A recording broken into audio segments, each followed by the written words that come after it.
landasan bahwa saudara dipilih oleh Tuhan itu adalah kasih karunia.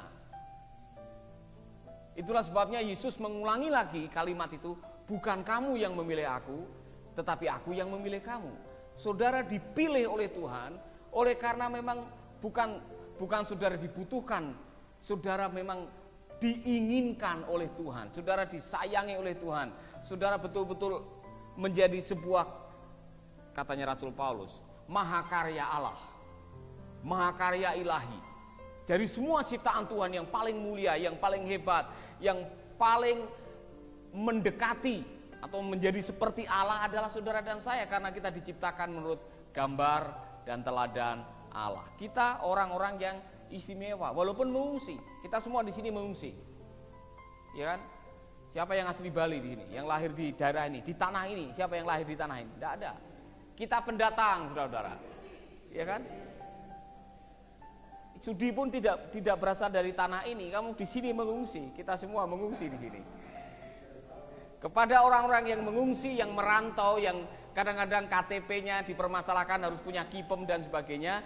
Saudara-saudara, walaupun kadang-kadang saudara dipermasalahkan identitasnya, di hadapan Tuhan kita sudah jelas. Kita adalah umat pilihan. Amin. Apa itu? Oke. Baik. Nah, saudara-saudara, apa yang membuat kita menjadi istimewa? Oleh karena ternyata semua bentuk pemilihan atau yang membuat kita menjadi umat pilihan, karyanya yang membuat inisiatif, yang mengerjakan, yang menyelesaikan karya pemilihan itu adalah Allah. Saudara bisa lihat tadi, siapa yang memilih, oleh siapa, dengan melalui apa, itu semua sudah jelas menurut Rasul Petrus. Yaitu orang-orang yang dipilih sesuai dengan rencana Allah. Jadi ini bukan rencana orang tua saudara, bukan rencana pemerintah, bukan rencana saudara juga. Ini semua rencana Tuhan. Kenapa saudara ada di sini? Tidak bisa lepas daripada rencana Allah.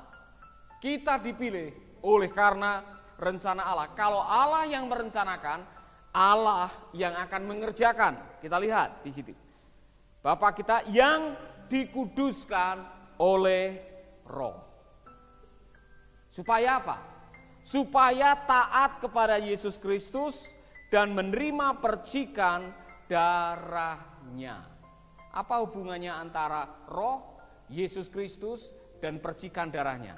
Semua itu diperlukan untuk membuat supaya status kita tetap terpilih.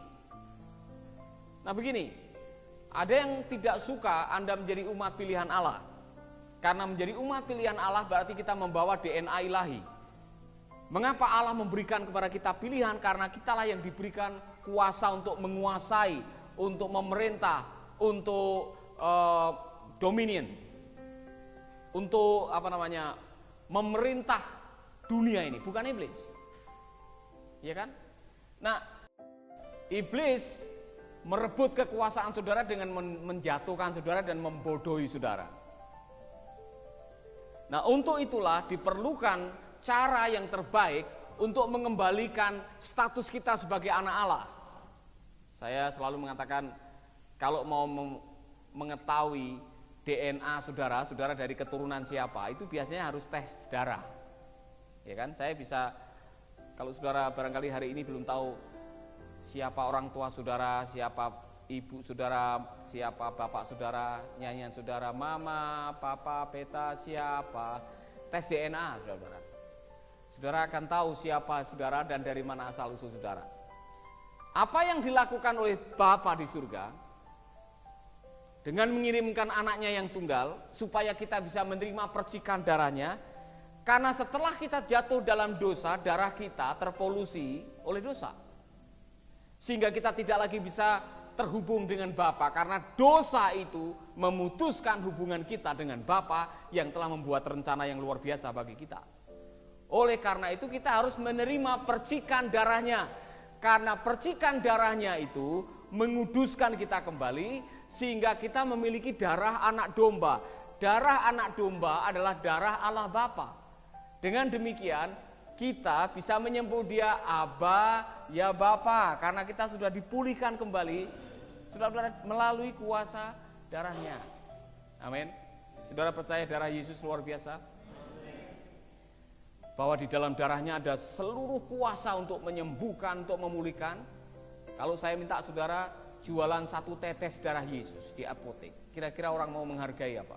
Berapa? 1 tetes darah Yesus harganya berapa?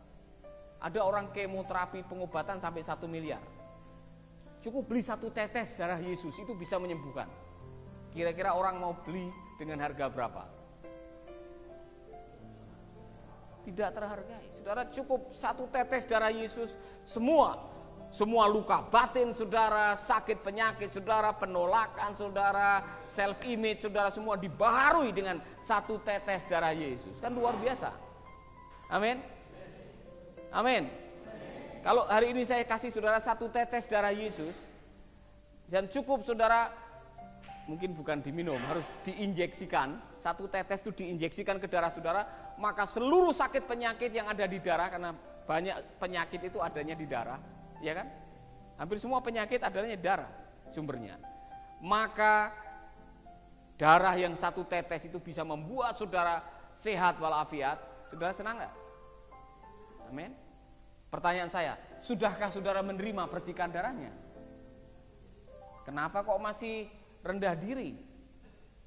Kenapa saudara masih kurang percaya kepada diri saudara? Kenapa saudara masih belum meyakini bahwa saudara adalah orang-orang yang dipilih oleh Tuhan? Ada masalah dengan keyakinan saudara. Mungkin saudara belum membaca ayat ini, bahwa kita semua telah menerima percikan darah Yesus ketika kita percaya kepadanya. Amin. Oleh karena itu darah itu harus dipakai, bukan hanya dinyanyikan.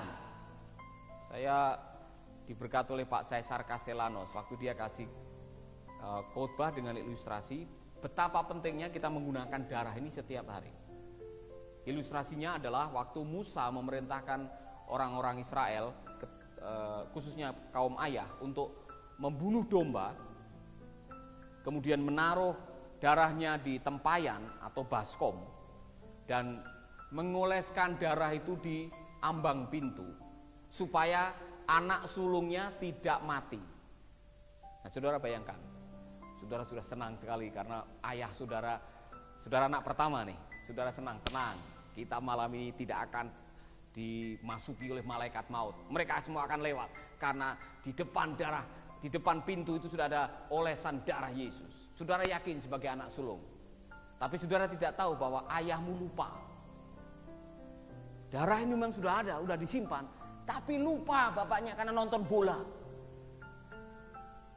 Sehingga malam hari saudara yang sedang yakin tidurnya tiba-tiba mati. Karena apa? Darah itu ada, tapi darah itu tidak digunakan. Sama, kita sudah menerima percikan darah Yesus, tapi kalau itu hanya sebatas nyanyian, kita tidak menggunakan, maka hidup kita tidak akan pernah berkemenangan seperti orang-orang pilihan yang seharusnya kita miliki. Makanya kitab Wahyu mengatakan, oleh darah anak domba. Kemudian, coba kalau saudara menggunakan ini, menurut kesaksiannya Pak Caesar Castellanos, ada seorang bapak yang sudah setengah mati mengatasi anaknya yang nakal. Pokoknya sudah konseling, sudah dinasehati, sudah ikutkan sekolah minggu, sudah apa, anaknya nakalnya bukan main. Pokoknya ada tindakan-tindakan yang merusak, yang aneh, yang memberontak dan sebagainya.